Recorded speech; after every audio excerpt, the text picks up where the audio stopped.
Welcome to General Strike News and Commentary. I'm General Strike.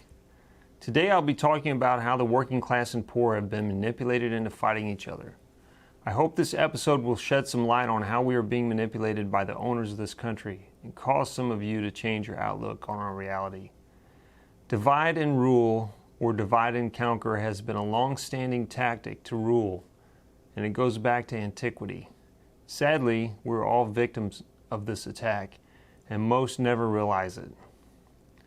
My awakening was not overnight, but I can now see the light. Anyone can wake up. It just takes a rational mind and skepticism of the information being distributed through mass media.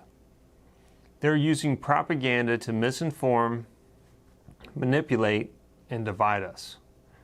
The first thing you have to do is stop referring to yourself as a liberal or conservative. That is a perfect example of how they divide us. When we label ourselves to clash with one another, the divide and rule tactic is complete.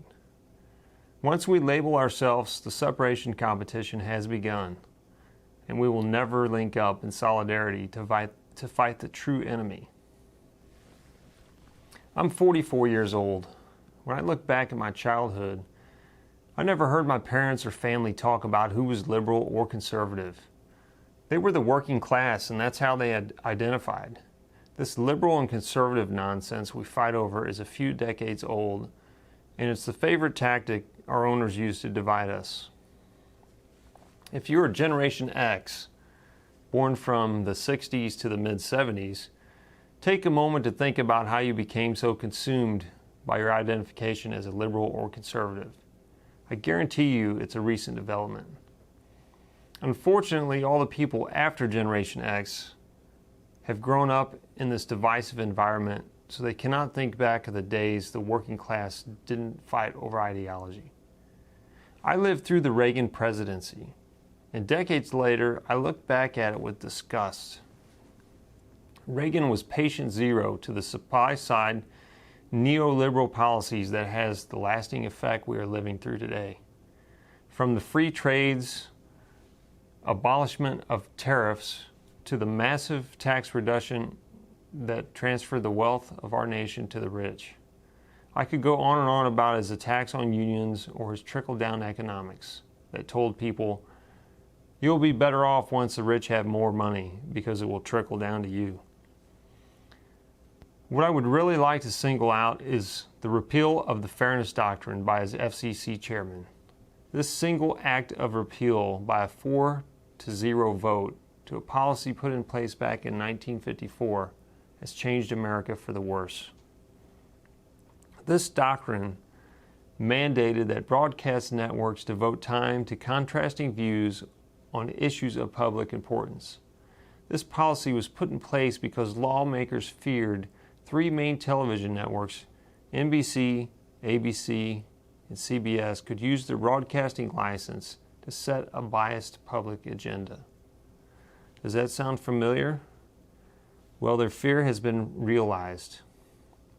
Prior to the Reagan administration, we had laws on the books that limited the reach of broadcasters, prohibited major networks from buying another major network, and prohibitions of broadcasters from owning more than one television station in the same market. All those safety nets were eliminated by Reagan and then Bill Clinton when he signed the Telecommunications Act of 1996. We quickly went from 50 corporations controlling the vast majority of all news media in 1983 to 6 who control 90% of the media today. These companies have no requirements to devote time to contrasting views like before. They're pumping out the most toxic broadcasting to push their own agenda and to make as much money in the process. With this change, we see the liberal versus conservative ideology divisions that consume us today. Unknowingly, we've all fell for it, hook, line, and sinker. This form of journalism should be referred to as infotainment. It provides the agenda they are pushing with a large emphasis on divisive issues that raise their ratings. Present day, we now have people who parrot all the talking points the think tanks pump out.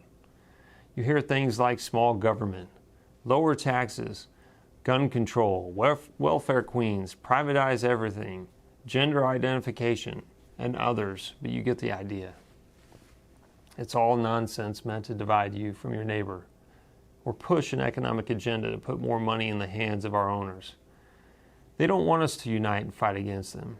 If we did unite, we still have a mechanism to bring about change. It's called our vote. This is being suppressed in a multitude of forms, from voter suppression by inventing new barriers to voting, to gerrymandering districts, and a healthy dose of election fraud by the two parties. Our owners do everything in their power to keep us from using our vote to bring about change. There's a lot we could do if we were united.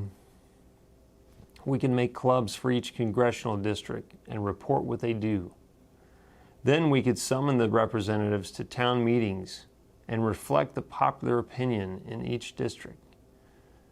Do that without being divided, and it's game over for our owners. We will take over Congress. Here's the secret. Both parties are there to funnel voters in groups to support the agenda of our owners.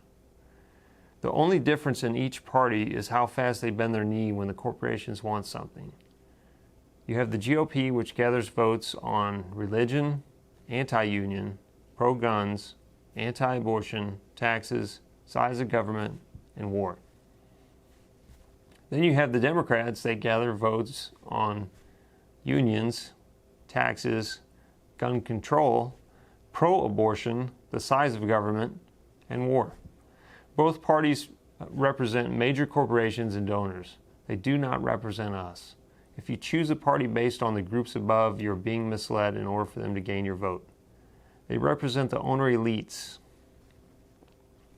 They're a small, monolithic group of people who run the country and pretty much the world.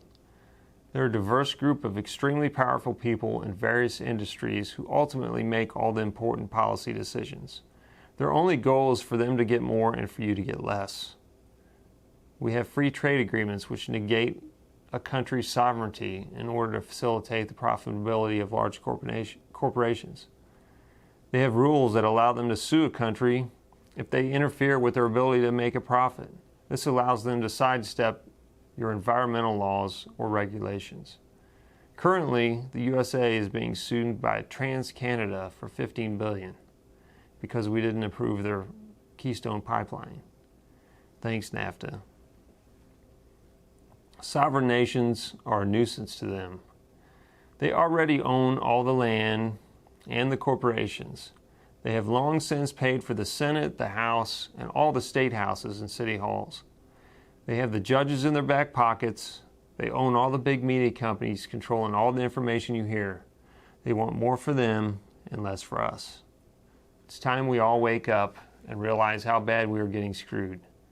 We could do something about it. The first step is recognizing what is going on and saying no more. There are two types of people, and it's not liberal and conservative.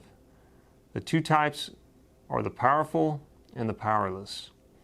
We are the powerless.